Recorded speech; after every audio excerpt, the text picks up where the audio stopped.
Welcome back to Wave of Wealth. I'm Nick, and today I'm going to show you how to pretty easily do a test order, guys. Create a test order on your Shopify account, your Shopify store. So let's cut straight to the chase, guys. What you need to do first, here is your admin account. So what we need to do is to go to orders.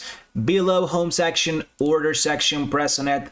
All you can see basically right here is a one button. This black button is everything that you need. Create order. Press on it, guys, and you can see right here. First thing first that we need to do is to go right here, guys. Products, search products. You can just browse them, and let's see our popular products right here. For example, this planner. Add. Okay. So we have our planner, guys. You can select the quantity right here, but you do not have to do that, of course, if you don't wanna. So for example, you can add even more products. Why not? Like this. Add. So we have a subtotal right here. So we will just purchase one product right now.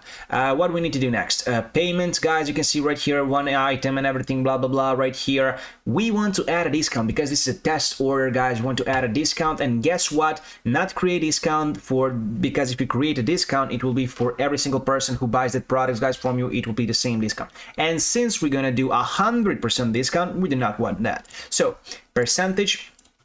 100. Reason for discount, because I'm cute. Why not? So apply, and that's it. Collect payment down below. Press on it, guys. Mark as paid, and you can check it out. Create order. This will create a free order. No payment is required. Create order, guys. And that's basically it. Order created. As you can see right here, unfulfilled, fulfill item, and everything. You know how it works. And that's it. So thank you for watching this video. Until the next time, goodbye.